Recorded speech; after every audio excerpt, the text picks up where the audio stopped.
좋은 아침입니다. 아침의 한알 뉴스 종합 비타민 아침의 매일경제 김은미입니다.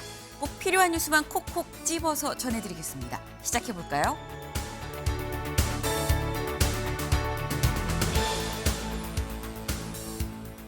네, 국민일보 일면입니다. 사전투표 열기 첫날 19.58%가 나왔다. 역대 최고였다라는 거죠. 사전투표 첫날이었었던 어제 투표율이 무려 19.58%, 쉽게 얘기해서 5명 중에 1명은 어제 투표했다라는 얘기가 되는 거겠죠. 역대 최고 일법하다 싶은 게 이 사진을 좀 같이 보겠습니다. 어제 인천공항의 모습입니다. 인천공항에서 이제 여행 가기 전에 투표하려는 사람들의 줄이 이렇게 해서요. 길게 여기 갔다가 꺾어서 일로 가서 저 뒤에까지 보이시나요? 저기까지 쭉 이어져 있다라는 겁니다. 끝이 보이지 않는 줄. 이러니까 역대 최고 투표율이 나올 법하구나라는 생각이 듭니다. 비행기 안 놓치셨나? 살짝 좀 걱정이 될 만큼 굉장히 뜨거운 열기였다라는 건데 이 뜨거운 열기를 선관위가 온전히 잘 담아내고 있는 것이냐라는 얘기가 나옵니다. 다음 기사 볼까요? 매일경제입니다. 사전투표용지 외부 반출, 투표지 들고 밥도 먹으러 갔다라는 겁니다. 어제 매일경제 단독 보도가 있었죠. 이 매일경제 기자가 신촌의원 투표소에 직접 갔더니 앞에서 여기 보이시는 것처럼 투표용지를 들고 있는 시민을 만났다라는 거예요. 시민들이 그냥 밖에 투표용지 들고 이렇게 서 있더라라는 겁니다.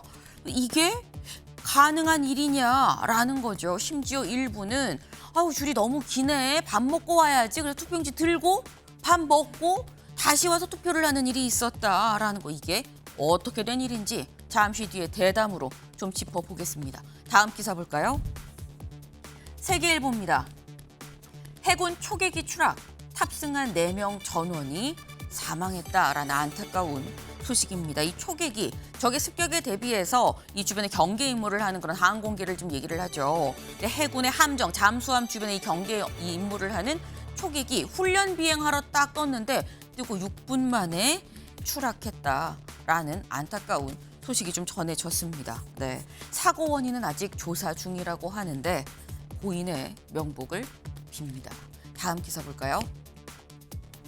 중앙일보입니다. 트럼프 상호 관세 미 법원이 제동을 걸었다라는 겁니다. 이 트럼프발 관세 태풍 관세 쓰나미라고 보통 표현을 하죠. 그런데 이 쓰나미 법원에서 뭐라고 했느냐? 연방법원에서 이거 대통령 권한을 남용하는 겁니다. 이러시면 안 됩니다라고 판결을 내렸다라는 거예요. 그런데 여기에 대해서 가만히 있을 트럼프 대통령이 아니죠. 백악관 측과 이거 사법 쿠데타다라고 얘기하면서 항소를 했습니다. 그리고 항소와 더불어서 가처분, 효력정지 가처분 신청도 냈는데 이 결과가 우리 시각으로 오늘 새벽에 나왔습니다. 어떻게 나왔느냐? 항소심 판결 때까지 트럼프 관세 일시 보관하도록 하겠다라는 거죠. 제동을 건 줄 알았는데 하루가 채 안 돼서 바로 복원됐다. 원점으로 다시 돌아왔다라는 겁니다. 오히려 불확실성이 좀 더 커진 거 아니냐라는 생각도 좀 드네요. 다음 기사 볼까요? 한국일보입니다. 주한미군 패트리엇 부대 500여 명이 중동으로 이동을 했습니다. 네. 이런 얘기 있었어? 없었다는 거죠. 여기 볼까요? 우리 국방부도 몰랐었던 것 같습니다. 우리 국방부랑 구체적인 협의가 없이 그냥 진행을 했다라는 거죠. 저희가 앞서서 이 월스트리트 저널에서 이런 보도가 있었다 말씀드렸었죠. 주한미군 4,500명 정도 괌이나 다른 지역으로 좀 옮기는 것도 검토하고 있다라는 보도가 있고 여기에 대해서 미국 국방부는 그거 그냥 검토 차원인 거지 실제로 논의한 거 아니에요. 라는 아이디어 차원이라는 식으로 얘기를 했었는데 보니까 이미 500여 명은 중동으로 보냈네라는 게 된 겁니다. 그래서 나오는 얘기가 이거 순환 배치에 이어서 역할 재조정한다는 거 아니야라는 얘기가 같이 나오고 있다라는 거죠. 심상치 않다라는 말씀을 거듭 좀 드립니다.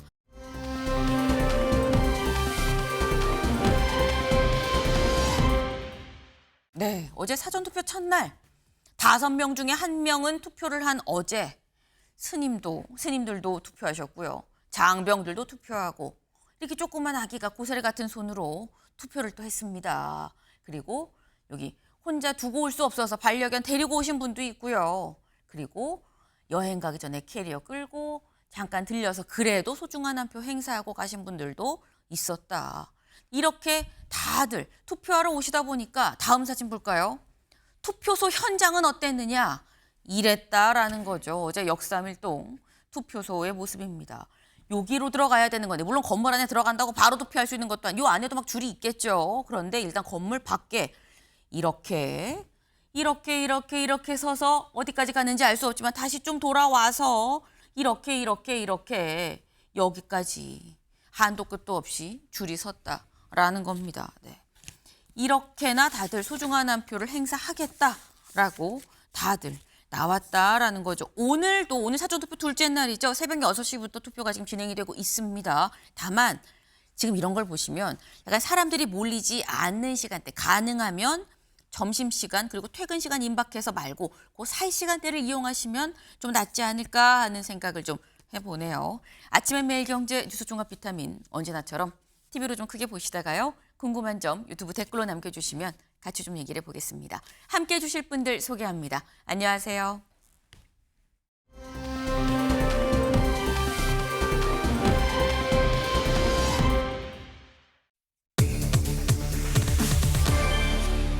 역대 최고입니다. 네, 사전투표 첫날 투표율이 최고였었다라는 얘기죠.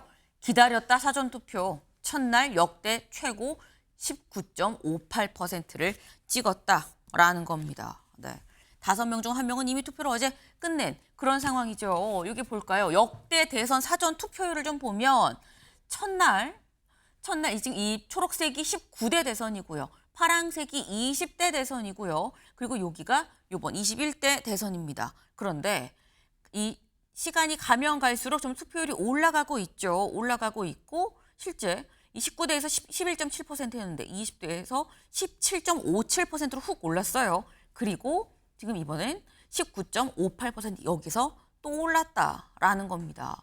둘째 날을 봤을 때 26%, 36% 그럼 오늘은 몇 퍼센트겠느냐라는 건데 일단 현재 오전 8시 기준으로 지금 둘째 날 투표율 21.19%를 기록을 하고 있습니다. 네, 지금 이 벌써 상당히 좀 많이 이 투표를 하러 나오신 것 같다라는 생각이 드는데 윤영걸 대표님. 네. 어제 사전 투표하셨습니까? 네, 했습니다. 아, 예. 하셨군요. 예, 네. 점심시간에는 줄이 하도 길어가지고 네. 오후 3시에 가니까 좀 한가하더라고요. 아. 네, 그래서 투표를 했습니다.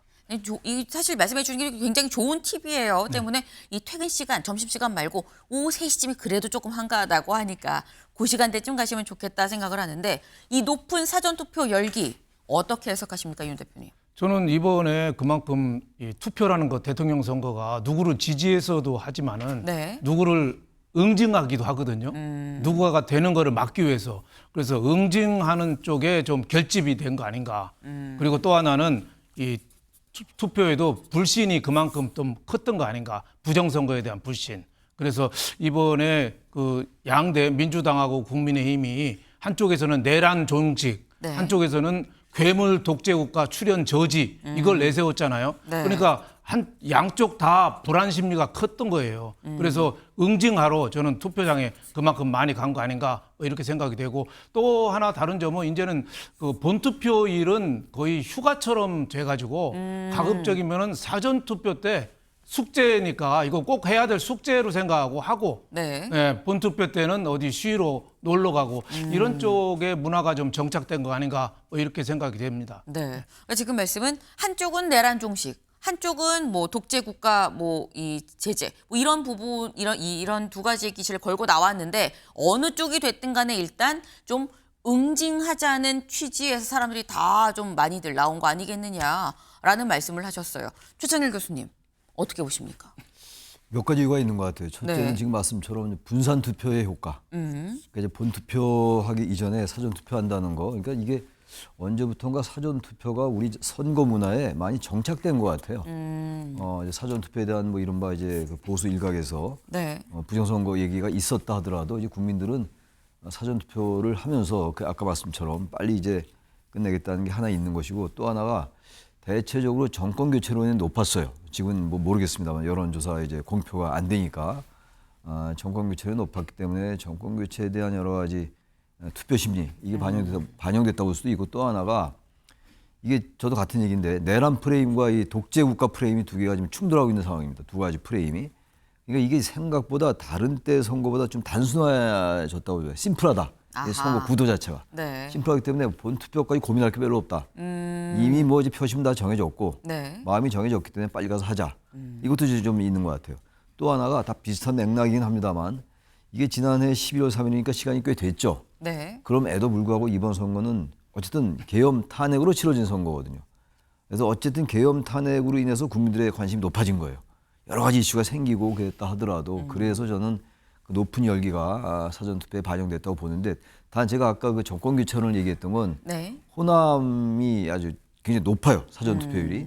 근데 대구 지역은 낮고 이런 걸로 봐서는 그게 아주 상반된 지역이기 때문에 표심 자체가. 그래서 이게 호남 지역이 높은 게 이제 반영된 게 아니냐. 그걸로 볼 때 하나의 네. 예로 볼 때 지역 특정 지역이긴 합니다만 그래서 정권 교체론이 많이 반영된 게 아닌가라고 해석도 가능하다 이렇게 생각을 합니다. 예. 네. 여러 가지 좀 이유가 있을 수 있다라는 말씀. 하지만 이제 사전 투표라는 제도 자체가 좀 이제는 좀 정착이 된 측면도 있어 보인다라는 말씀을 하셨어요. 근데 사전 투표는 그런데 그럼 사전 투표가 이럴 때 최종 투표율은 어떨까 궁금하죠. 역대 투표를 좀 같이 볼까요? 이겁니다. 최근에 주요 선거 투표율입니다. 지금 요 파란색이 사전투표 첫날 사전투표 첫날이고요. 그리고 요 까만색 이 칸이 사전투표 첫날, 둘째 날을 다 합한 누계이고요. 그리고 이 점선이 이 선거의 최종 투표율을 얘기를 한다라는 겁니다. 지금 하고 있는 게 21대 대통령 선거죠. 근데 요 직전에 22대 국회의원 선거 총선이 있었습니다. 총선 때 15.61, 그런데 이 둘째 날 31.28, 그리고 최종 67%가 나왔고요. 네. 좀 길었던 이 20대 대통령 선거를 좀 보면 첫날 17.57, 그리고 둘째 날 36.93, 그리고 최종 77.1%가 나왔습니다. 상당히 좀 이 높았다. 그때도 이 굉장히 이 높은 이 투표율이다라는 얘기를 했었던 기억이 납니다. 근데 지금 저희 사전 투표율이 역대 최고거든요. 첫날 사전 투표율이. 그렇다고 한다면 윤영걸 대표님. 네. 최종 투표율은 77.1이 나왔던 20대 대선을 넘어설 것이냐 어떻게 전망하십니까? 저는 넘어설 가능성이 높다고 봐요. 넘어설 수 있다. 오늘 사전투표이지만 또 평일날이거든요. 네. 과거 사전투표 이틀째는 되게 토요일이 많았거든요. 아하. 평일날이 많고 네. 아까 최 교수님 얘기했듯이 지금 이번에는 완전히 내란 종식이냐 독재 괴물 정권 출현 저지냐 이게 구도가 분명해요. 제가 며칠 전에 비행기 탔는데 네. 어떤 사람이 저보고 와서 우리나라 생각을 하면 걱정이 된다면서 눈물을 흘리더라고요. 우셨어요. 네, 우는 걸 봤어요. 그럴 네. 정도로 지금 걱정을 이번 선거에 대해서 걱정을 많이 하거든요. 나라가 어떻게 될지 이번 선거가 중요하다. 저는 이렇게 봐서 지난 대선 때는 77.1%였는데 네. 제가 뭐 조심스럽게 전망하면 이번에는 80%가 넘지 않겠느냐. 지금 TK 지역은 사전 투표율이 굉장히 낮잖아요. 네. 이거는 제가 보는 관심이 적은 것도 있죠. 보수가 분열됐으니까. 네. 하지만은 부정선거에 대한 불신이 아직도 크거든요. 그래서 지금 호남 지역에는 굉장히 높이 나왔어요. 사전투표가. 그게 높이 나온 수치가 네. 영남 지역을 저는 자극한다고 봐요. 그래서 같이 높아질 가능성이 네. 상당히 있다. 그래서 저는 80%가 넘을 가능성이 많은 걸로 이렇게 보고 있습니다. 네. 그러니까 최종 투표율은 80%도 넘을 수 있다. 그리고 그 가능성이 상당히 좀 높다라고 말씀을 하셨어요. 저희가 지금 사전 투표율을 좀 이 전국적인 사전 투표율을 좀 말씀을 드리긴 했습니다만 말씀 중에 살짝 나왔죠. 지역별로 어디는 좀 많이 나오고 어디 좀 안 나왔더라라는 겁니다. 다음 기사 볼까요? 첫날부터 긴 줄 광역시도 중에 TK 뺀 15곳에서 사전 투표율이 다 올랐다라는 겁니다. 이걸 좀 보겠습니다. 20대와 21대 사전투표 첫날 하루치일 때 투표를 좀 비교를 해보면 좀 위에 있는 게 회색이 20대고요. 이 밑에 있는 진한색, 이 남색이 요번 21대 어제 있었던 사전투표 첫날의 투표율입니다.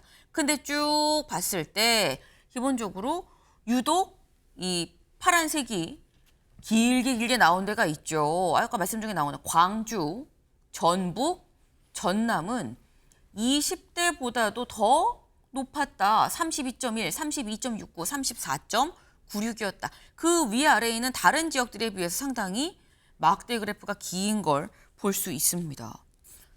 최창렬 의원님, 유독 호남의 투표율이 높은 걸 어떻게 해석을 해야 되냐라는 거죠. 호남 지역의 투표 성향이야 우리가 다 아는 바니까 아무래도 이 정권, 지난 정권입니다. 지난 정권은 응징해야 되겠다는 생각이 많이 작용한 것 같아요. 네. 또 하나 이른바 이제 그게 지난 정권에 대한 응징이 이제 정권 교체론이죠. 그리고 이제 그 탄핵, 계엄 탄핵 이 부분에 대한 어떤 심판 이 강하게 작용했을 거예요. 아마 광주 지역은 굉장히 높잖아요. 생각보다 지난 대선 때보다. 네. 지난 대선 때도 다른 지역보다 높았어요. 되게 호남 지역이 투표율이 높습니다. 대체로 그러니까 선거에 대한 정치에 대한 관여가 대단히 높은 지역이라고 봐야죠. 우리가 흔히 말하는 이제 전략적 선택을 많이 하는 지역이기도 하고.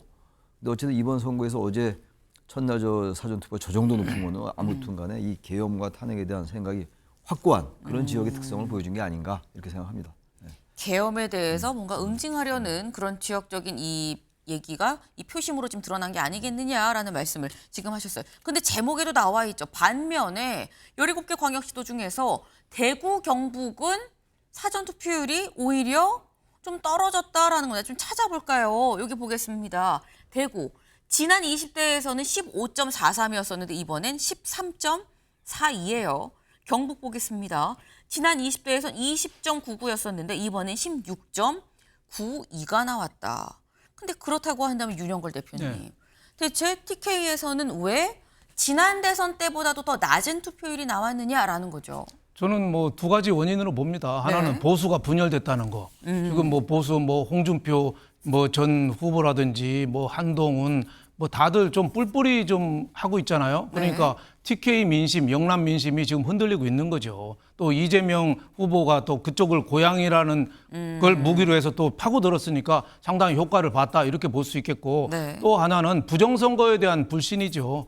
계속 한교안 후보도 이번에 출마했습니다만 부정선거를 걸고 부정선거 사전투표하면은 이게 제대로 투개표할 때 뭔가 부정이 있을 거다. 또 본투표까지 한 일주일 가까이 묵혀두니까 네. 그 사이에 무슨 일이 있을지 모른다. 그러니까 본투표에 가서 하겠다. 이런 심리 때문에 상당히 좀 영남 지역이 낮은 거 아닌가 이렇게 생각이 됐는데 이렇게 또 낮으면은 아까도 말씀드렸지만은 본투표에 가서는 상당히 높아질 가능성도 있다. 회복한다. 그렇죠. 호남은 결집하는데 그래도 미워도 다시 한번 그래도 우리 편은 아니냐 이렇게 해서 영남 지역이 다시 결집할 가능성도 저는 상당히 있다고 보고 있습니다. 네. 지금 저희 방송 중에 조금 전에 김재원, 김문수 후보 비서실장이죠. 언론 인터뷰에서 이런 얘기를 했다고 합니다. 지금 현재 사전 투표를 하지 말라는 김문수 후보가 김문수 후보 측에서 이런 얘기를 했다는 괴문서가 지금 유포가 되고 있는데 이거 아닙니다. 사실이 아니에요. 이런 괴문서 믿지 말고 꼭 사전 투표 하십시오라는 얘기를 또 했다고 합니다. 지금 요번에 보니까 최창일 교수님. 네. 선거 이 중간에 선거 운동 기간에도 물론 그러긴 했습니다만 계속 뭔가 괴문서 가짜 뉴스가 막 도는 것 같아요. 전 그런 것도 받았었는데 기표소에서 자기 도장으로 찍어야지 기표소 도장 찍으면 안 된다. 이런 얘기도 있더라고요. 어떻게 보십니까?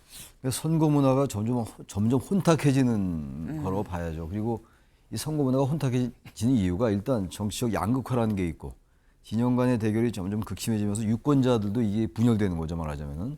그런 게 하나 있고 또 하나가 이 지금 자꾸만 제가 말씀드린 게 계엄 탄핵이라는 게 워낙 사실상 거의 전무한 거거든요. 45년 만에 처음 계엄이라는 게 이제 불법 계엄을 선포가 된 거기 때문에 그러다 보니까 선거 문화가 혼탁해질 수밖에 없어요. 이게 정상적인 선거라고 볼 수 없는 거잖아요. 조기 대선을 치르는 거라서 그 틈을 타고 그런 여러 가지 이 괴문서도 그렇고 가짜 뉴스 같은 거 이런 것들이 말하자면 기승을 부리는 거예요. 이게 일반적으로 이 보건, 환경, 위생 이런 것들도 이게 환경이 깨끗하지 못하면 이게 바이러스 이런 것들이 이게 기생하는 거 아닙니까? 창궐하고 이러는 건데 전 거기에 비할 수 있을 것 같아요. 선거 문화 자체가 선거 자체가 그리고 극우 세력 요즘은 극우라는 이 선거 막판에 가면서 그런 프레임은 많이 없어졌습니다만 극우와 또 이쪽에 또 상당히 또 좌쪽의 이 양극단의 정치 세력들 그 유권자의 분열 이런 것들이 같이 결부되고 결합되면서 도저히 이해가 안 가요. 국민들을 현혹시키는 거죠. 자기 도장 찍으라는 게 무효거든요. 그렇듯하게 들리잖아요. 내 도장 찍으라는 게. 그런 틈을 타는 게 아닌가 해서 이건 여러 가지 우리 사회가, 네. 우리 정치가, 그리고 정치 지도자들이 다 같이 반성해야 되는 문제가 아닌가 이렇게 보여집니다. 예. 네. 그러니까 지금 이런 가짜 뉴스가 많이 돕니다만 이런 거 믿으시면 안 된다라는 차원에서 저희가 다시 한번 또 말씀을 드리는 게 있습니다. 근데 제가 아까 일면 소개하면서 말씀을 드렸죠.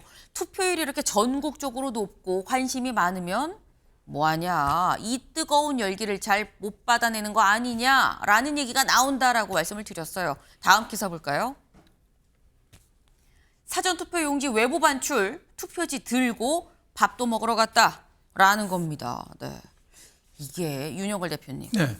이래도 되는 거냐라는 생각이 들어요. 정말 참 한심하기 짝이 없습니다. 지금 부정선거론이 얼마나 많이 나와요. 특히 사전투표가 그 부정선거의 핵심이잖아요. 그러면은 관리를 잘했어야죠. 지난 대통령 선거 때도 왜 소쿠리 투표 그때 문제가 있었잖아요. 네. 사전투표 한 용지를 소쿠리다 담아가지고 그 난리가 난 적이 있는데 지금 선관위가 지금 정신을 못 차린 거죠. 그 신촌 쪽에 그 투표소가 오전에 이재명 후보가 투표를 한대요. 네. 그러다 보니까 사람이 좀 말림 몰리긴 했는데 이재명 후보랑 같은 시간이 아니에요. 지금 사건이 난 거는 점심시간이거든요. 네. 어제도 저도 투표장 가보니까 점심시간에 직장인들이 막 몰려 나와요. 그러니까 그거를 관리를 잘했어야 되는데 그 회송용 봉투하고 투표용 봉투는 미리 나눠주고 네. 기표는 또 거기에 정체가 심하니까 시간이 많이 걸리니까 그 사이를 관리를 못한 거죠. 그래서 작전에 실패한 사람은 용서할 수 있어도 뭐 경계에 실패하면 용서가 안 된다는 말이 있는 것처럼 네. 선관위 사무총장이 사과 정도 하고 퉁칠 문제가 아닙니다. 이게 시스템이 뭐가 잘못됐는지 가뜩이나 국민들이 부정선거에 대한 불신이 커져 있는데 선관위가 이런 거 하나 제대로 관리 못하는 선관위가 있을 필요가 있나 저는 다시 좀 재검토를 해야 된다고 봅니다. 네. 지금 말씀처럼 어제 이 사안에 관련해서 선관위에서 대국민 사과문을 발표를 했습니다. 같이 볼까요? 오늘 사전투표 과정에서 관리 부실이 있었습니다. 기표 대기줄이 길어진 상황에서 투표용지 발급 속도를 조절하지 못한 관리 부실인데 국민 여러분께 깊이 사과드립니다라는 내용으로 지금 여기 보시는 것처럼 이렇게 크게 이 좀 길게 이렇게 대국민 사과문을 발표를 했다라는 거죠. 네. 근데 사실 이게 아까 말씀 중에도 나오긴 했습니다만 최천일 교수님 선관위가 사과를 한 게 이번이 처음이 아니에요. 그럼 근본적으로 뭔가 안 바뀌는 거 아니냐라는 생각이 들 수밖에 없거든요. 선관위에 관련된 그 부정적인 기사도 너무 많아요. 지난번에 그 뭐 이제 불법 채용 같은 거 그건 뭐 상상할 수 없는 얘기인데 저것도 정말로 이 대한민국에서 일어날 수 있는 일인가? 우리나라에서 일어나면 안 되는 일들이 너무 많이 일어나는 거예요. 어떻게 저 투표지를 가지고 밥을 먹으러 가는지 이해가 안 가는데 아무튼 그런 것들까지 예상을 해서 선관위가 철저히 관리를 해야죠. 우리가 많이 보잖아요. 어제 사전 투표하는 곳을 제가 많이 이렇게 지나다니고 그랬는데 얼마 줄이 길어요. 네. 관리가 전혀 안 되는 거예요. 그러니까 그 건물 안에 들어가는 사람까지 몰라도 다 밖에 나와 있잖아요. 줄들이 아까 말씀하신 것처럼 줄이 길게 네. 늘어서 있는 공항에서도 그렇고. 근데 거기에 대해서 어쨌든 사람이 많다 보니까 저런 이 비상식적인 행동을 하는 거예요. 저 유권자도 저러면 안 되는 거죠. 상식에 관한 문제인데 저 사람을 탓할 수도 없어요. 관리가 부실한 거거든요. 선관위가 그런 것까지 다 이제 그 도상 훈련도 좀 하고 충분히 그 시뮬레이션을 해서 나타날 수 있는 여러 가지 경우의 수를 미리 예상해야 되거든요. 그게 안 되는 거예요. 다시 말하면 선관위가 대단히 나태하고 안이한 겁니다. 알아서들 하겠지 그런데 그렇지 않아요. 이 선거라는 게 민주주의를 가늠하는 게 선거의 부정부패 유무 아니겠어요? 근데 저거는 부패, 부정부패, 부정선거는 아니라 하더라도 네. 저게 부정선거론을 자꾸 확산시킨다고요. 그거 봐라.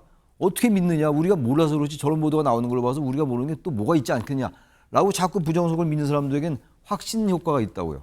저 선관위가 제가 봐도 저 사무총장의 사과로 끝이 문제가 아닌 것 같아요. 상상할 수 없는 얘기예요. 어떻게 투표지 가고 밥을 먹으러 갔다 옵니까? 관리가 전혀 안 된 거예요. 책임져야죠. 사과문 하나 가지고 책임이 됩니까? 네.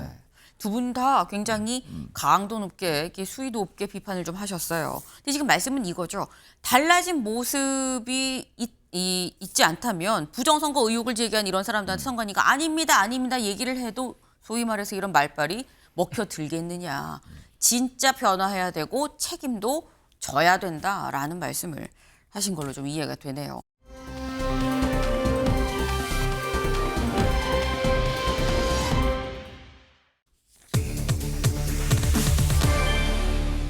역공입니다. 기사 볼까요?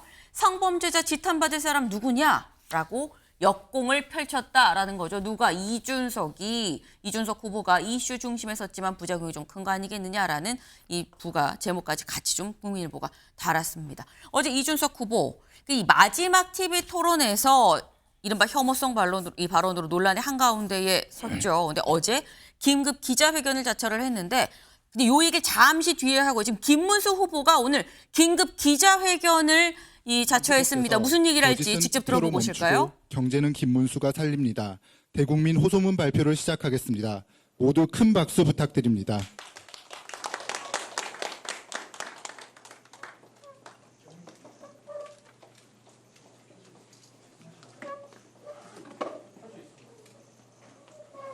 경제를 살리기 위해서 이재명을 막아야 합니다.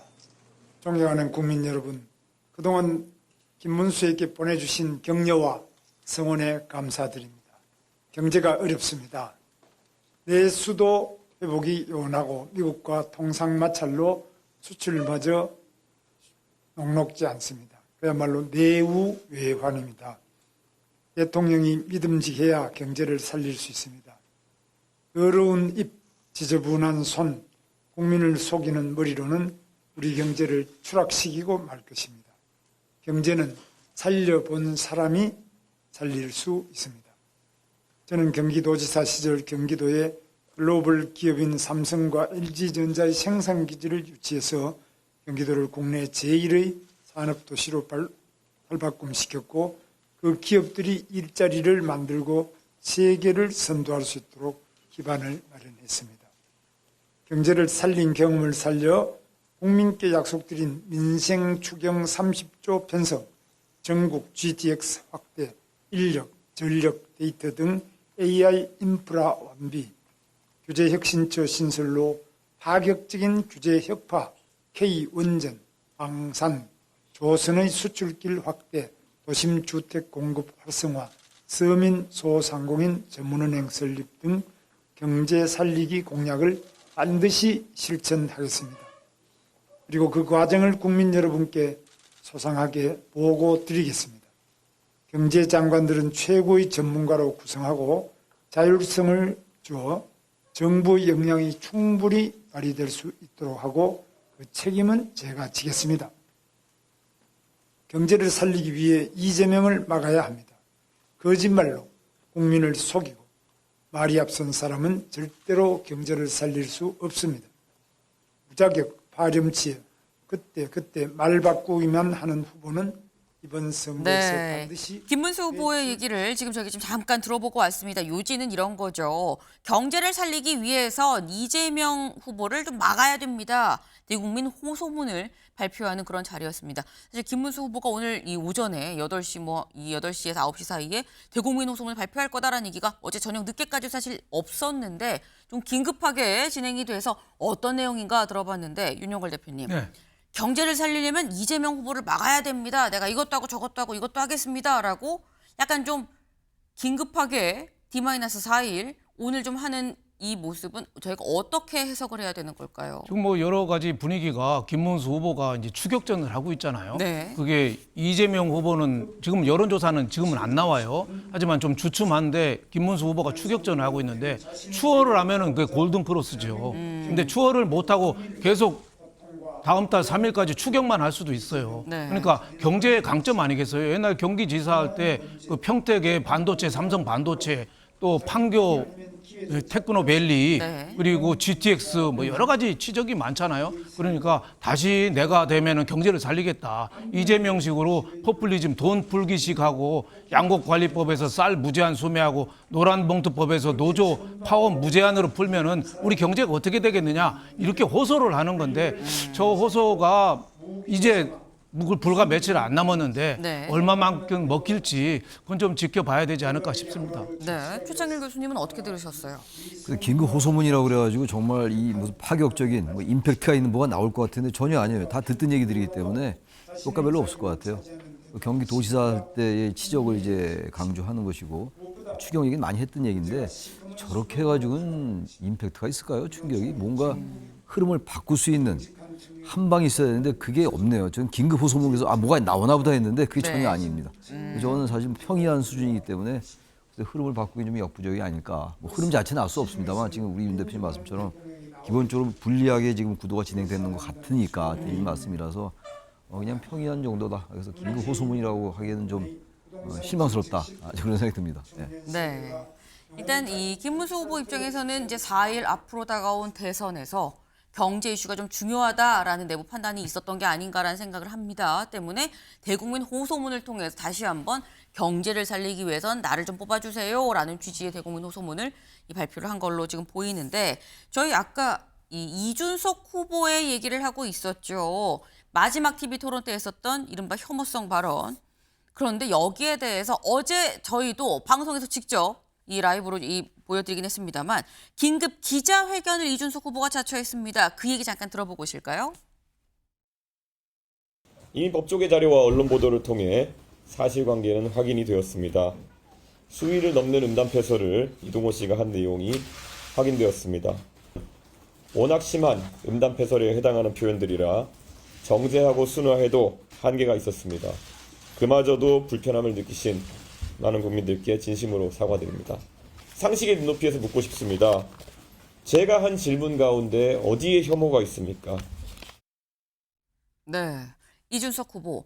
내가 한 발언에 대해서 불쾌감을 느꼈다면 죄송하다. 하지만 내가 한 얘기에 어디에 혐오가 있었습니까? 라고 지금 얘기를 했습니다. 지금 얘기는 윤영걸 대표님. 네. 내가 그래도 순화해서 한다고 한 게 그건데 원래 원본 자체가 너무 심각해서 순화해도 그 정도인데 어떡합니까? 뭐 이런 취지의 얘기예요. 예, 뭐 사전 투표 사흘을 앞두고 네. 터뜨린 거죠. 예, 3차 후보자 토론회에서 터뜨렸는데 제가 보기에는 있었던 거예요. 작년 10월 말에 벌금 500만 원 그 도박에다가 음란물 문헌을 쓴 것 같고 네. 벌금을 이재명 후보 아들이 받았잖아요. 팩트는 분명한데 그걸 어느 정도 좀 품격이나 전 국민이 생중계되는 공중파라는 걸 좀 감안해서 조금 여과를 해서 했으면 좋았을 텐데 저걸 너무 직접적으로 얘기해서 국민들한테 혐오감을 좀 준 거죠. 본인은 어제 사과를 하면서 어디에 혐오감이 있냐, 문구가 있냐 하는데 저는 혐오감을 받았는데요. 그러니까 누가 봐도 좀 지나쳤죠. 그래서 어제 이준석 후보의 사과는 남 탓 사과죠. 워낙 저질 발언이라 아무리 순화해도 한계가 있었다. 그래서 순화한 건데 그 정도라고 했는데 제가 보기에는 그 좀 몇 가지 단어 같은 거는 너무 좀 자극적인 거 아닌가 뭐 이런 생각이 들어요. 그래서 어제 사과문도 보니까 남 탓 사과에다가 또 하나는 닭공이죠. 닭공. 이왕 이렇게 된 거 선거도 며칠 안 남았는데 네. 닥치고 공격 계속 이대로 나간다. 뭐 이런 소신을 피력한 거로 보입니다. 네. 이 지금 어제 한 이준석 후보의 사과 좀 남 탓 사과였었고 닥치고 공격 축구 용어기도 하죠. 닭공한 거 아니겠느냐라고 말씀을 지금 하셨어요. 그런데 이준석 후보 얘기는 내가 있는 얘기를 한 건데 왜 그러는 거냐라는 취지인 거죠. 그런데 민주당은 아니다. 있는 얘기도 아니다. 이준석 후보가 팩트체크도 안 하고 잘못된 얘기를 하고 있다라고 또 얘기를 합니다. 그 얘기 잠깐 들어보고 올까요? 방송 때 했던 그 발언은 이준석 후보의 제가 보기에는 창작물로 보입니다. 명백하게 본인의 창작물이거나 아니면 어떤 커뮤니티에서 떠돌아다니던 그런 얘기들입니다. 생방송 토론 과정 속에 보여줬던 이준석 후보의 그 말도 안 되는 그 발언은 그 자체로 매우 심각한 겁니다. 해당 표현은 제가 창작한 것이 아니라 이재명 후보의 장남 이동호 씨가 인터넷 커뮤니티에 직접 올린 글의 순화된 버전이었습니다. 대상을 지칭하는 것을 보면은 남성을 상징할 수도 있는 용어와 여성을 상징할 수도 있는 용어의 결합으로 이루어져 있습니다. 그렇기 때문에 제가 물어볼 때는 그중에 그냥 하나를 골라서 그냥 가정적인 상황으로 제가 기준을 물어본 것이고요. 저는 그것이 여성에 대한 기준과 남성에 대한 기준이 달라야 될 이유는 전혀 없을 것이다. 네, 지금 민주당에서는 이거는 이준석 후보가 창작을 했다라고 얘기를 하고 이준석 후보는 창작이 아니다. 실제 그런 글이 있다. 다만 지칭에 있어서는 이게 뭐 남자냐 여자냐가 민주당이 지적을 할 수는 있지만 그 부분은 되게 모호하게 돼 있어서 내가 그냥 가정에서 얘기를 한 것뿐이지 창작은 아니고 엄연히 실존하는 거다라고 지금 얘기를 하고 있습니다. 이게 지금 최창렬 교수님. 누구 말이 맞냐는 거죠. 근데 지금 이제 이준석 후보가 어제 기자회견은 이 검증 차원이라는 거 아닙니까? 그래서 지금 그 이재명 후보의 아들 그 공소장이라는 걸 저도 보긴 봤어요. 근데 그 공소장을 제가 문서를 본 게 아니고 네. 여기서 봤기 때문에 이게 어디까지가 사실인지 모르겠어요. 저도 확신을 못 하겠는데 그 말하고 분명히 달라요. 여러 가지 여러 가지 진짜 그 적절치 못한 얘기가 많이 있더라고요. 근데 그거 말고 이 후보가 지금 27일 날 했던 이 얘기는 그거에 관련된 얘기에 순화했다는 그 순화의 대상이 있긴 있어요. 근데 그게 이건 전혀 다릅니다. 여기 저도 쓸 수 없어요. 의학 용어가 나오는데 네. 여긴 제가 뭐 전혀 얘기할 수 없는 상황이고. 근데 다 그래요. 이거 제가 볼 때 검증을 꼭 이렇게 해야 되느냐. 그 말이 사실을 하더라도 거기 나와 있는 그 무슨 의학 용어가 있는 그 문장, 네. 그게 뭐 남성과 여성을 상징하는 그런 거다라고 지금 이준석 후보가 얘기하고 있는 거 아니에요? 네. 그게 설령 사실이라 하더라도 그게 문제가 있다라고 얘기하는 거 아닙니까 지금? 왜 대통령 후보의 아들의 검증 차원에서 이걸 내가 얘기한 거다는 얘기인데 아니, 검증을 꼭 그 단어를 그대로 써야 되나요? 거기 나온 말은 아니란 말이에요. 그건 인정했잖아요. 순화해서 얘기했다. 순화된 용어가 그거란 말이에요 지금. 그러니까 이거예요. 전 이 문제의 본질이 왜 이 정말 발칵 뒤집혔느냐. 그게 방송에서 보통 방송도 아니고 모든 방송도 마찬가지예요. 제가 여기서 그런 말씀 제가 여기서 온전하겠습니까? 바로 쫓겨나갈 것 같은데요. 네. 그런데 그 말이 검증을 위한 걸 하더라도 다르게 표현할 수 있어요. 그 이재명 후보 아들의 그 벌금 작년에 받은 거, 지난해 받은 그것들을 문제를 제기하면서 상당히 정말 적절치 않은 게 있다. 근데 여기에 대해서 어떻게 생각하냐라고 물으면 돼요. 그리고 거기서 만약 이재명 후보가 다른 답변을 회피하면 또 재차 그 왜 답변 안 합니까? 이렇게 가야 되는 게 맞는 것이지. 저렇게 무슨 뭐 얘기를 한다면 그건 당연히 혐오스럽죠. 그러니까 그 자체가 틀렸다는 게 아니라 왜 그런 단어 쓰냐, 혐오스러운 단어 쓰냐예요. 근데 이게 뭡니까? 이준석 후보가 얘기한 게 뭐 이런 거예요. 민주노동당의 기준으로 여쭤보고 싶은 게 있는데 만약에 어떤 사람이 여성에 대해서 얘기할 때 이러이러한 거, 그거 네. 이준석 후보가 얘기한 거예요. 그건 제가 얘기 안 하고 그거를 이런 얘기를 했다면 여성 혐오에 해당합니까? 아닙니까? 이렇게 물어봤어요. 27일. 네. 근데 이게 지금 검증을 왜 이렇게 하냐고요. 단어를 그렇게 써서 얘기하니까 저도 깜짝 놀랐거든요. 여성만 혐오 느낀 게 아니라 남성도 혐오를 느낄 수 있어요. 그런 단어에 대해서. 그걸 얘기하는 그게 본질이에요. 왜 그런 단어를 썼느냐의 문제거든. 다른 비유적으로 쓸 수 있잖아요. 근데 지금 이준석 후보 어제 이제 역공을 취한 거예요. 여권 프레임. 그래서 다시 이제 프레임을 전환하려 하는 건데 네. 이준석 후보가 나이는 마흔이지만 정치 시작한 지 오래됐잖아요. 26살부터 했으니까. 사실 구태하게 좀 정치 배운 것 같아요. 아주 싸움에 능하고 그러니까 이런 것들은 제가 볼 때 이준석 후보가 많이 반성해야 되지 않느냐는 생각이 드는데 역공 프레임으로 가는데 저 역공하다가 역품할 수 있다. 좀 그렇게 생각합니다. 네. 네. 이준석 후보의 역공, 그런데 역공하다가 역풍 맞을 수 있다라는 말씀을 하셨어요. 지금 이 민주당과 이준석 후보 지금 현재 양쪽 다 고소로 맞대응을 하고 있죠. 보면 민주당이 이준석 후보에 대해서 공직선거법 위반 혐의로 고발을 했습니다. 그리고 국회 윤리위에도 제소를 했어요. 이거 의원직 아예 이 제명을 해야 된다라는 취지로 국회 윤리위에도 제소를 했는데 여기에 대해서 이준석 후보도 나도 그럼 적극적으로 무고로 맞대응할 겁니다라고 얘기를 하고 있는 거죠. 이게 법 대 법, 맞고발로 지금 가고 있는 상황인데 대선 4일 남았다고 지금 말씀을 드리죠.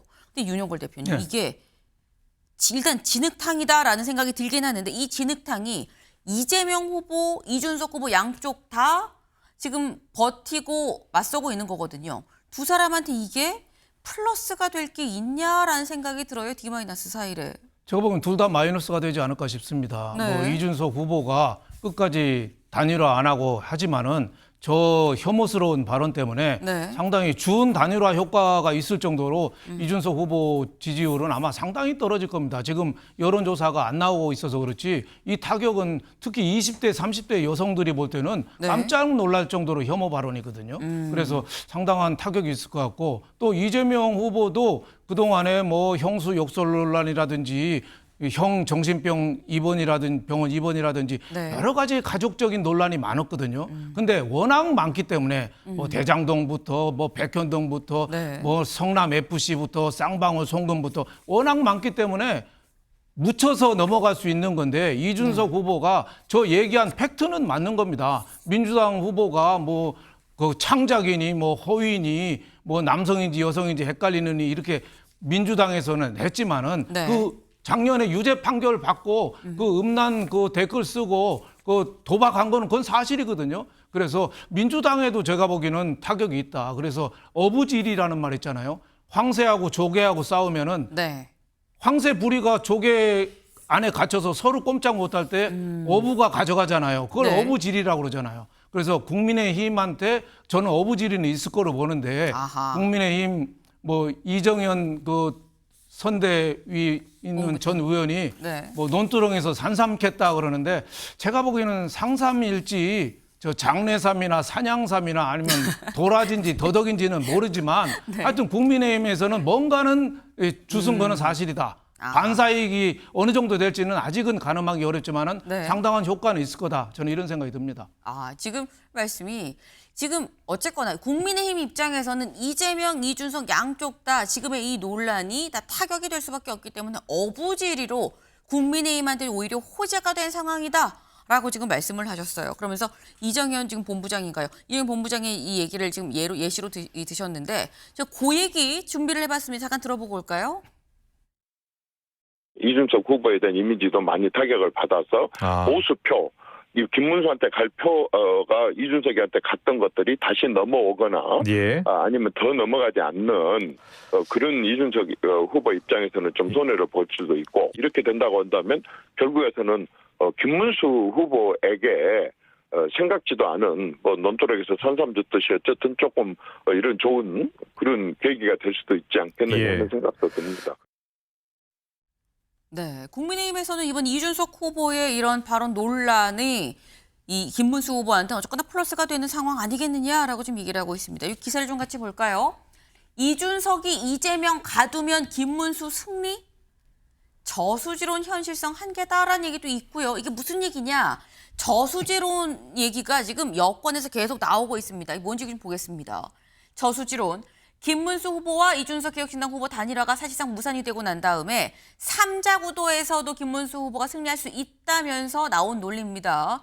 이준석 후보가 저수지 역할을 맡아서 이재명 후보의 표 유입을 막고 여기에 이준석 사표 방지 심리가 작용을 하면 막판에 김문수 후보가 좀 해볼 만하다. 그러니까 이른바 이준석 저수지가 있으면 김문수가 살 수가 있다. 뭐 이런 얘기를 지금 하는 거예요. 최창일 교수님, 저수지론 어떻게 보십니까? 저는 그게 크게 김문수 후보에게 크게 유리할 것 같지 않아요.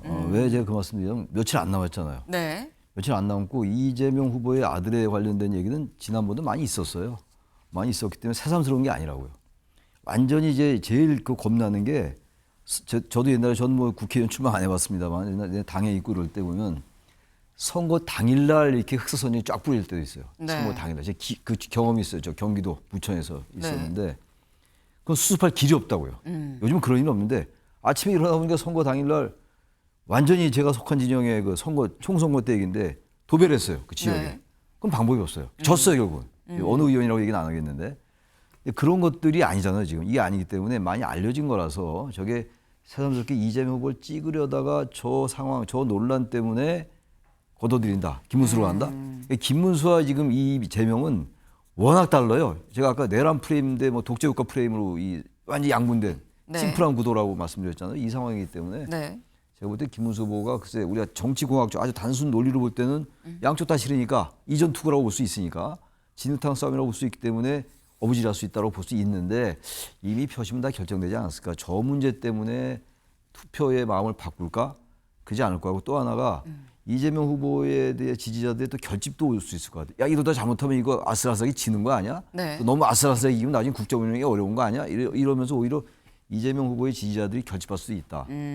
두 가지 경우가 다 있는데 저는 그렇게 김문수 후보가 이 문제 때문에 완전히 흐름을 바꿀 수 있을까? 네. 그건 조금 회의적이에요. 네. 그 지금 말씀은 이른바 여권에서 얘기하는 이 보수 측에서 여권이 아니라 보수 측에서 얘기를 하는 이 국민의힘 쪽에서 얘기를 하는 저수지론이 나는 글쎄 잘 모르겠다. 왜냐하면 알고 있는 리스크는 더 이상 리스크가 아니거든. 이미 다 반영이 됐거든. 뭐 이런 말씀을 지금 하신 거예요. 네. 근데 지금 여기에 대해서 이 대체 어느 쪽의 호재로 봐야 되는 거냐, 국민의힘의 호재냐 아니냐라는 이 얘기를 지금 저희가 하고 있는 건데 이재명 후보가 어제 이런 얘기를 했죠. SNS에 이런 글을 올렸습니다. 같이 그 얘기를 좀 같이 볼까요? SNS 글. 이런 글을 올렸어요. 양두구육 시즌2다라고 얘기를 하면서 이준석 후보에 대해서 뭐라고 글을 올렸나 했는데 그게 아니고 양머리 걸고 개고기를 팔던 이준석 후보님 단일화 절대 안 한다지만 결국 후보 포기, 김문수 단일화로 내란, 부패, 갈라치기 연합 확신합니다. 양두구육 하려다가 또 토사구팽 당할 수도 있어요 라고 하면서 이준석 후보가 김문수 후보와 단일화 안 한다 해도 할 거예요 라고 글을 올렸다라는 거죠. 근데 지금 이게 약간 의아한 게 윤영걸 대표님. 네. 이준석 후보와 이재명 후보 사이에는 뭐 아들 뭐 발언 공방 그게 지금 한창인데 갑자기 이재명 후보가 단일화를 쓱 꺼냈어요. 이거는 어떻게 봐야 되냐라는 거죠. 저는 뭐 성동 격서 전략이라고 봐요. 네. 동쪽에서 소리 지르고 실질은 동쪽 치는 게 아니라 서쪽을 치는 거죠. 그래서 단일화 얘기를 하면서 이준석 후보에 대한 직접적인 공격 대신에 오히려 김문수 후보랑 이준석 후보를 엮어가지고 같이 단일화 프레임으로 해서 같이 싸잡아서 공격을 하는 거죠. 네. 그래서 저는 저런 공격을 왜 하느냐 좀 이해할 수가 없는데 지금 그만큼 이재명 후보가 자신의 아들 얘기 자꾸 여기에 끌려 들어가면은 도움될 게 없잖아요. 그러니까 단일화 안 할 거거든요. 네. 단일화 이제 사실상 끝났어요. 네. 근데 저렇게까지 단일화 프레임으로 자꾸 양두구육 이준석 후보가 잘 쓰는 말이죠. 저 용어까지 써가면서 하는 거는 그 김문수 후보가 어부질이 없는 거를 막겠다. 뭐 이래서 단일화 프레임을 네. 계속 저렇게 들고 오는 거 아닌가. 뭐 이렇게 생각이 되는데 실질적으로 이재명 후보가 그만큼 저는 타격은 있을 거라고 봐요. 뭐 저수지까지 될지 과거에 1997년도에 이인재 후보가 얻은 표는 500만 표 가깝고 네. 득표율로는 20%를 얻었어요. 근데 이준석 후보는 지금 10% 내외거든요. 500만 표가 어떻게 보면 택도 없죠. 네. 그 절반도 안 돼요. 저수지가 될지 저수지가 돼서 이재명 후보 지지율을 끌어목고 네. 김문수 후보를 띄워야 되는데 그렇게 하기는 이준석 후보의 파워가 조금 약한 거 아니냐. 그리고 지금 그 혐오 발언 이것 때문에 오히려 더 좀 찌그러지는 입장이기 때문에 네. 제가 보기에는 좀 한계가 있지 않느냐. 상당히 김문수 후보한테 도움은 되지만은 어느 정도 더 뒤집기는 조금 여력은 좀 딸리는 거 아닌가. 좀 이렇게 조심스럽게 내다보고 있습니다. 네. 그러니까 지금 약간 두 분이 공통적으로 저수지론이 글쎄 과연 먹히겠느냐라는 이 다소 좀 회의적인 입장을 지금 나타내셨어요. 그러면서 이재명 후보가 이렇게 글을 올린 거는 결국 성동격서 아니겠느냐. 이거 말고 이거 보세요라고 얘기하는 취지의 시선을 좀 돌리기 위한 거 아니냐라는 건데 근데 여기에 대해서 사실 이 이준석 후보는 단일화에 대해서 또다시 망상의 늪에 빠지셨군요. 헛것이 보이면 물러나실 때가 된 겁니다. 라고 하면서 절대 아닙니다. 라고 받아쳤는데 조금 전에 김문수 후보의 비서실장인 김재원 실장이 언론에 나와서 이런 얘기를 했습니다. 그 얘기 잠깐 들어보고 오시죠. 어제는 또 김성범 의원을 통해서 토론을 하자라는 제의가 오기도 했었습니다. 저녁 9시에 이준석 후보의 의원회관 그 사무실에서 만나자는 또 연락을 받고 준비를 하고 있던 중에 막판에 뭐 장소를 변경하던 메시지가 전달되었고 또 조금 있으니까 회동을 취소하겠다는 통보를 받기도 했었습니다. 결국 만남은 이루어지지 못했고 이것이 이준석 후보 측의 여러 가지 변화하는 생각의 흐름의 과정이 아니었나 생각을 하고 있습니다. 단일화는 사실상 어려워졌다라고 판단은 하고 있습니다. 네. 지금 김재원 비서실장 얘기는 또 이준석 후보 쪽에서 어제 연락이 왔어요라는 얘기를 지금 하고 있어요. 그래서 그렇다고 하면 이재명 후보가 뭘 알고 또 갑자기 또 이 글을 쓴 건가라는 생각이 들기도 하고요. 근데 저희가 이렇게 얘기하고 있는 와중에 또 이준석 후보가 직접 자기 SNS에 글을 올렸습니다. 뭐라고 올렸냐? 지금 조금 전 김재원 비서실장이 언론에서 한 얘기 이거는 전혀 사실이 아닙니다. 명백한 허위 사실입니다. 라고 얘기를 하면서 자기는 며칠 전부터 계속 공개 유세 일정으로 다녔기 때문에 전혀 이 내용을 알지도 못하고 실제 그럴 수 있는 뭐 의원회 관에서 만나고 자시고 할 수 있는 상황도 아니었다. 난 전혀 모르는 일이고 그리고 뭐 신성범 의원 뭐 얘기를 하는데 이런 거 난 소통 전혀 없었다라고 또 반박을 하고 있습니다. 그러니까 지금 이게 최창일 교수님, 지금 상황이 막 정신이 없는 상황이 됐어요. 여기에서 지금 뭐 이 TV 토론 발언 갖고 막 싸우다가 갑자기 단일화를 들고 나오나 싶었더니 그럼 단일화가 되는 거야 싶다가 또 아니에요라고 얘기를 하고, 진실이 뭘까요? 단일화 논의가 있는 겁니까? 없는 겁니까? 김재원 실장은 아마 그런 얘기를 듣긴 들었을 거예요. 전혀 네. 듣지 않고 저렇게 얘기를 할 리는 없을 거잖아요. 뭔가 연락이 왔다는 그런 어떤 뉴스를 들은 거예요. 네. 정보를 들은 건데 그게 잘못된 정보 같아요. 아하. 왜냐면 이준석 후보가 그렇게 얘기해놓고 또 얘기 안 했다고 할 리도 없을 거 아니겠어요? 그러니까 김재원 실장은 나름대로 어떤 경로 통해서인가 듣긴 들었고, 근데 이준석 후보는 절대 얘기 안 한 것이고, 그게 맞는 것 같아요. 단지 왜 이게 전혀 뭐 별로 이게 복잡하지도 않은데 이 말이 전혀 상위하잖아요. 서로 네. 다르단 말이에요. 이 얘기는 단일화 둘러싸고 워낙 말들이 많았다고요. 지금 사실상 끝났어요. 아까 윤 대표님 말씀 많이 끝난 단일화인데 여전히 그 단일화에 의지하는 일각의 세력이 있는 거예요. 지금 국민의힘 내부에. 제가 추정컨대. 네. 그러다 보니까 여러 뭐 참모들이 좀 많겠어요. 거기 선거 기구, 뭐 선거 요원들이 많을 텐데 그 경로가 복잡하게 얽히고 지휘 체계들 안 쓰면서 그런 네. 얘기가 어떻게 들어간 것 같아요. 김재원 실장한테. 후보들을 거치지 않고, 김웅수 후보를 거치지 않고. 그러다 보니까 그 얘기를 했는데 그건 사실이 아니었다고 밝혀진 거고, 이 후보도 전혀 그런 얘기 한 적이 없다. 이준석 후보도 이렇게 얘기하는 거라서 네. 단일화 둘러서 그만큼 마지막까지 기대를 하는 그러한 상징적인 하나의 모습 아니겠는가 이렇게 봅니다. 예. 네. 윤여걸 대표님은 어떻게 보십니까? 단일화 있을 수 있다고, 그러니까 아직 가능성이 남아 있다고 보십니까? 저는 단일화는 배가 떠난 지 한참 됐다고 봐요. 한참 됐다. 상대방 항구에 벌써 도착해서 끝났습니다. 왜 김재원 비서실장이 저 얘기하겠어요? 저분도 정치 쪽에서 잔뼈가 굵은 사람인데, 이제 이준석 후보가 제일 싫어하는 게 단일화라는 말의 프레임입니다. 단일화라는 말이 나올수록 이준석 후보에 대해서 관심이 없어져요.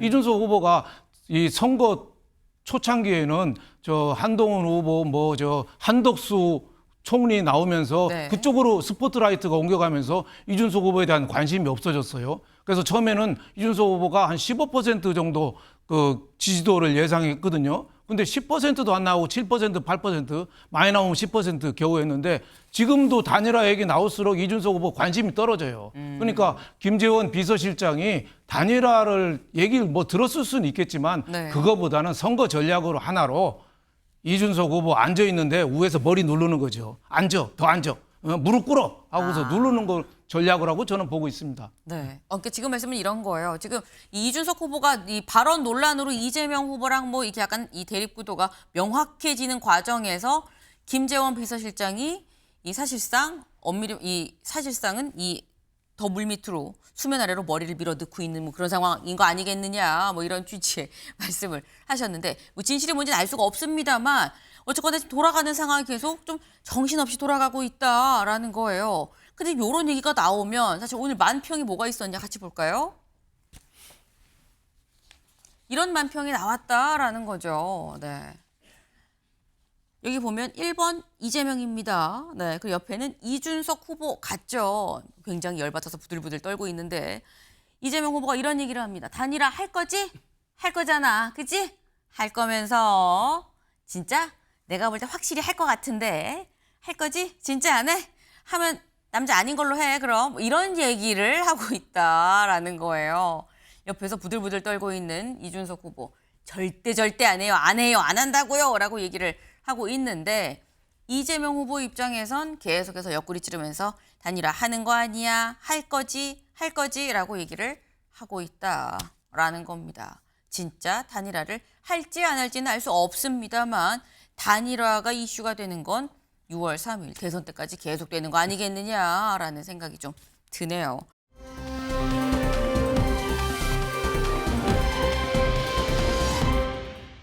사람에 주목해보는 시간입니다. 아침엔 피플 첫 번째 인물 유시민 이사장입니다. 유시민 이사장이 왜 나왔는지 기사 같이 볼까요? 유시민, 설란형 인생에선 못 갈 자리, 제정신 아니다라는 얘기를 했다라는 거예요. 무슨 얘기인지 직접 들어보고 오시죠.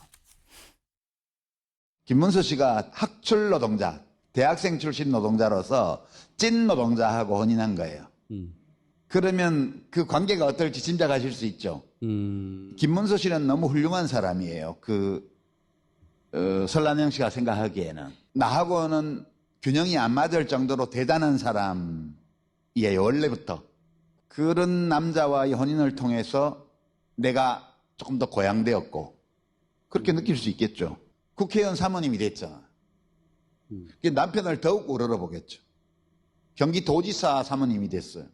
더더욱 우러러보겠죠. 그런데 이제 대통령 후보까지 됐어요. 원래 본인이 감당할 수 없는 자리에 온 거예요. 이 유력한 정당의 대통령 후보 배우자라는 자리가 이 설란영 씨의 인생에서는 거기 갈 수 없는 자리예요. 영부인이 될 수도 있는 거예요. 그러니까 제정신이 아니다 그런 뜻이죠. 최창일 교수님 어떻게 들으셨습니까? 저는 저 말이 도저히 이해가 안 가고 네. 유시민 이사장이 이른바 진보라며요. 근데 진보의 가치가 가장 진보의 가치를 훼손하고 있다고요. 저 얘기는 이거 뭐 제가 평론적 관점에서 말씀드리는데 천박하고 경박하게 들려요. 대학교 나온 사람과 대학교 나오지 않은 사람은 결혼하면 안 됩니까? 그리고 학출 출신하고 찐 노동자 뭐 저런 말도 전 잘 모르는데 네. 저 왜 둘이 조합은 하면 안 되는 거예요? 제가 볼 때 이거는 정치적으로 일단 그 김문수 후보 진영을 비판하고 깎아내려 하는 것 같아요. 뭐 그거겠죠. 그러더라도 타인에 대한 존중이 전혀 없어요. 저 부부 관계를 저렇게 함부로 폄하하면 되니까 그분 저 두 사람 사이에 김문수 후보와 설란영 여사 사이에 무슨 어떤 사랑이 있었고 그런 걸 모르잖아요, 우리가. 근데 그걸 저렇게 깎아내려요, 정치라는 이름으로. 저건 정치도 아니고 아무것도 아니에요. 저런 거야말로 저는 이준석 후보가 말한 그 혐오 발언하고는 좀 차원이 다른 거긴 합니다만 정말 비난받아야 돼요, 저거는. 제가 볼 때. 어떻게 저런 말 할 수 있어요? 진보건 모습은 저런 말 하면 안 되는 건데 대한민국에 대학교 나오고 대학교 안 나온 사람이 결혼해서 너무 많아요, 지금. 근데 저거 이상한 프레임으로 가는 거예요. 또 학출 출신의 노동자. 그 진짜 대학을 안 나온 노동자. 어떻게 그 감히 우러볼 수 있느냐. 그 제정신이 아닌 쪽에 있다라는 그런 취지인데 글쎄 저런 말을 그래 방송에 나와서 참 하는다는 저 정신. 저건 저로서 그야말로 0.1도 이해가 안 가요. 네. 저보다 나이가 한 두세 살 어린 걸로 제가 알고 있는데 어떻게 저 나이에 저렇게 얘기할 수 있을까? 그리고 그야말로 진보라는 의제가 뭡니까? 보수도 마찬가지입니다만 인간에 대한 존중이에요. 배려고. 타인에 대한 존중, 배려 이런 거 아니겠어요? 평등, 분배. 그런데 어떻게 저런 얘기를 해요? 그럼 지금까지 그 이른바 진보 정권에 상당한 역할을 하는 지금도 진보 지정에 상당한 위치가 있는 사람이잖아요. 저분이. 그럼 그거 다 가짜였어요? 뭡니까? 정말 저건 사과하고 안 하고가 중요하지 않아요. 저분의 인식의 수준을 보여주는 건데 오히려 저런 인식이 진보 진영의 많은 사람들에게 저는 상당한 모멸감을 느끼게 했을 것 같아요. 제가 볼 때. 대단히 부적절하다고 생각합니다. 네, 대단히 좀 부적절하지 않았느냐. 근데 갑자기 저 얘기가 왜 나왔어? 라고 생각을 하실 수도 있어서 그 앞부분에 어떤 얘기가 나왔나를 살짝 좀 말씀을 드리면 설란영 씨가 다른 뭐 언론 인터뷰나 뭐 예능 프로그램 출연을 하고 하면서 김혜경 씨의 이 이재명 후보의 배우자 김혜경 씨의 이른바 법카 논란 관련 굉장히 공격적인 뭐 이런 발언을 했다. 그런 얘기가 앞부분에 좀 나왔었어요. 그랬더니 거기에 대해서 이 얘기를 하면서 지금 설란영 씨가 지금 좀 공중에 붕붕 떠 있다. 그러면서 원래 뭐 그런 자리에 갈 수 없는 사람인데 가서 지금 마음이 붕붕 떠 있는 거 아니겠느냐라는 취지의 얘기를 했습니다. 윤영걸 대표님 네. 어떻게 들으셨습니까? 저는 유시민 씨 발언에 인품의 저열함에 소름이 돋을 정도였어요. 어떻게 여성을 저렇게 무시할 수가 있죠, 노동자를. 그러니까 당신 고등학교밖에 안 나왔는데 시집 잘 가가지고 경기지사 부인도 하고 국회의원 부인도 하고 이제는 대통령 영부인까지 노리고 있네. 제정신이 아니네. 이렇게 무시한 거예요. 근데 설란영 여사가 고흥 출신으로 순천여고 나오고 대학에서 국문과 전공했어요. 나중에 공부해가지고 할 거 다 했어요. 근데 저렇게까지 여성을 어떻게 무시할 수가 있는가. 저 국회의원이나 정치인들 보면 공무원들 보면요. 선거할 때 여성들이 역할이 큽니다. 부인들이. 공직자들 그 부인들이 명품 들고 다니고 이런 사람들 공무원들 빨리 나가요. 정치인들도. 이 여자들이 부인들이 몸빼바지 입고 선거 같이 뛰고 네. 이런 사람들이 장관 올라가고 국회의원하고 그래요. 그래서 설란영 여사가 저는 상당히 높이 평가하는 게 국회의원 3번 하고 경기지사 2번 하고 했는데 재산이 10억이잖아요. 10억 400만 원인가. 네. 봉천동에 25평짜리 살잖아요. 저렇게 자기 관리를 어떻게 저렇게 잘한 사람을 저렇게 매도할 수가 있나요? 다른 사람들처럼 뭐 법인카드로 뭘 사먹는 것도 아니고 자기 관리 철저히 했잖아요. 그래서 오히려 김문수 후보가 처덕이 있는 사람이다. 저렇게 시집 잘 가서 영부인 되려고 너 제정신 아니야 이렇게 비난하는 거는 정말 이 저열한 그 수단이고 무지렁이라는 말이죠. 무지렁이. 무식해서 무지렁이가 아니라 유시민 씨 같이 저렇게 옳고 바른 거를 구별 못하고 아무 말이나 하는 사람. 이런 사람을 무지렁이라고 합니다. 저 유시민 무지렁이라고 부르겠습니다. 네, 이 두 분 굉장히 지금 세게 비판을 하셨어요. 그러니까 유시민 이사장이 상당히 이 설란영 여사에 대해서 폄하하는 뭐 찐 노동자와 학초 출신의 만남인데 지금 공중에 붕붕 떠서 지금 발이 이 공중에 있는 거 아니겠느냐, 제정신이 아니다라고 지금 얘기를 했는데 또 어제의 이 발언을 두고서 또 이쪽 진보 진영에서는 아니 설란영 여사 본인을 좀 그런 식으로 생각을 하고 있는 면도 있는 거 아니야라고 하면서 앞서서 나왔던 이 발언을 또 갖고 나왔습니다. 설란영 여사의 논란이 됐던 발언 같이 볼까요? 이겁니다.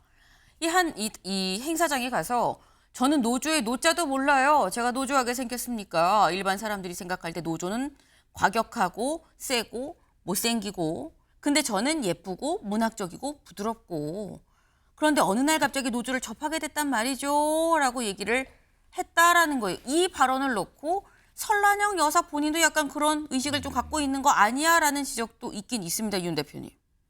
어떻게 네, 보셨어요? 그 시절에는 그 구로공단에 취업을 했죠. 그래서 네. 세진전자라는 데서 노조 위원장을 했다고 그래요. 그거 하면서 그때 김문수 후보가 운동권으로 도피하고 피할 때 그 설란영 여사 쪽으로 네. 그 집으로 피했다든가 하여튼 그 신세를 좀 졌답니다. 그래서 그 결혼을 하게 되고 결혼식 때 오히려 전투경찰이 출동을 했대요. 또 노조 집회하는 거 아닌가 해서. 그래서 저런 노조는 어떻게 보면 굉장히 순수한 노조죠. 무슨 뭐 이익을 얻거나 뭐 이런 거보다도 그 시절에 굉장히 노조가 탄압받을 때 아닙니까? 노조가 새로 생길 때. 그래서 저는 설란영 여사를 저렇게 비판하는 건 옳지 않다 이렇게 생각합니다. 네. 설란영 여사가 그 당시 노조하고 했었던 거는 뭐 지금에 와서 비판할 부분이 있는 건 아니지 않느냐라고 말씀을 하셨는데 최윤. 설란영 여사도 저 말은 적절치 않게 들려요. 아니, 노조를 한 게 저는 노조 활동을 못했어요. 다 제 얘기입니다만 제가 제일 지금 저에 대해서 후회하고 있는 게 후회라기보다도 대학 다닐 때 제가 운동권이 아니었어요. 제가 80년도에 복학을 해서 같이 다녔는데 80학번들하고. 근데 그때 운동권 많이 잡혀가고 그랬어요. 구속되고. 80년도 50 출범 때니까. 저는 그걸 못했던 게 참 부끄럽다는 느낌을 많이 갔는데 노조가 얼마나 당당해요. 노조 활동. 그래서 이제 설란영 여사가 오히려 김문수 후보 옆에 있는 게 전 득표에 도움이 된다고 보는데 왜 저렇게 스스로를 깎아내리죠? 저 말 뜻은 알겠어요. 뭐 좋은 의도로 한 얘기라 하더라도 노조 하시는 분들 볼 때 어떻게 보겠어요? 그러니까 왜 우리 사회에 당당함이 별로 없어요. 당당함이 스스로 어떤 직업을 갖건. 그런 당당함이 좀 많이 결여되어 있는 거라서 저 얘기도 제가 볼 때 썩 그렇게 이렇게 좋게 들리지 않네요. 노조 활동한 거 정정당당하게 얘기하고 난 자랑스럽다 이렇게 얘기하면 좋을 텐데 왜 저렇게 얘기를 했을까? 저렇게 얘기했다고 그분을 유시민 이사장이 그렇게 받는 거 그건 당연히 부적절한 얘기고 제가 경박하고 천박해 보인다라고 말씀드렸잖아요. 그렇게 네. 보인다고. 근데 이제 설 여사의 저 말씀도 저는 꼭 저런 일 했어야 됐나? 썩 그렇게 저것도 이렇게 적절해 보이지는 않습니다. 네. 네. 사실 정치는 말의 향연이라고 얘기를 하고요. 특히나 정치의 절정은 선거라고 얘기를 하죠. 선거 때가 되면 굉장히 많은 말들이 나옵니다. 근데 이 말들이 어떻게 유권자의 마음에 작용을 할 것이냐 여부를 잘 생각을 하고 말을 해야 될 것 같다라는 생각을 좀 해보네요.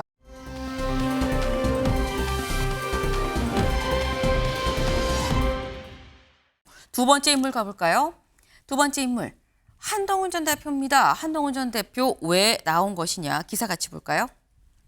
네, 이겁니다. 광주 간 한동훈 김문수 대신 국힘만 외쳤다라는 거죠. 직접 들어보고 오시죠. 정말 좋은 정치를 하고 싶어하는 많은 사람들이 이렇게 호남에서도 국민의힘으로서 분투하고 있습니다. 여러분 지는 걸 알면서도 싸우고 있는 사람들의 마음을 이해해 주십시오. 네.